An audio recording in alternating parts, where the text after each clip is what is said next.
Jainkoak amets bat erin zion zure harimari.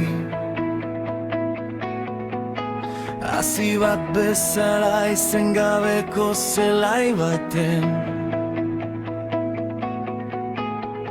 Gizonek erranen dute eromena dela,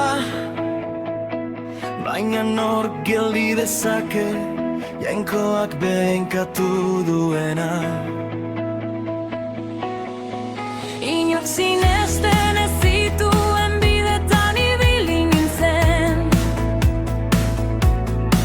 Inoiz ez ziren mugitzen mendiak ikusi nituen.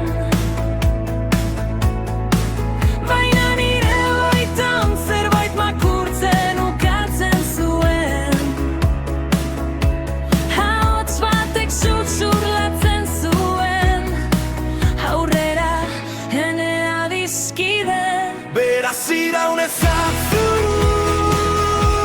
harria zulatzen duen ibaia bezala. Iraun ezazu, batxada zisilik, haserretu gabe. Bere hitza ez da hiltzen, sakonean lan egiten du. Iraun ezazu, iraun ezazu. Garaie izan arte, zenbat aldiz zalantzan jarri nintzen izargabeko zeru azpian. Zenbat aldiz uste izan nuen nire fedeak belak altxatzen zituela. Baina promesan zen isiltasunean ezkutatua. Nire ibilera amaitu zain patxadaz. Hark esan zuen eta gauza egin zen lehen goizean bezala.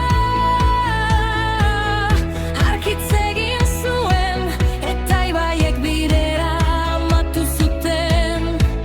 Bere begiradak ez dituzten bere izena daramatenak.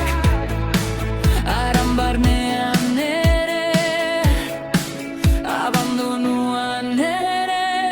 Beraz iraun ezazu, harria zulatzen duen ibaia bezala. Iraun ezazu, batxada zisilik, haserretu gabe. Bere hitza ez da hiltzen, sakonean egiten du. Iraun ezazu, iraun ezazu. Garaie izan arte, garaiak gogorrak dira, munduak biratzen ta horroak atzen du. Baina bendetako promes batek mila segundo baino gehiago balio du. Zorionak haizeak eramandako etsipenak. Gorde zure ametsa, ene adiskide. Gorde zure grazia. Beraz idatz ezazu, Jainkoak eman dizun amets hori. Utzi ezazu hiltzatzen egun, lausotuetan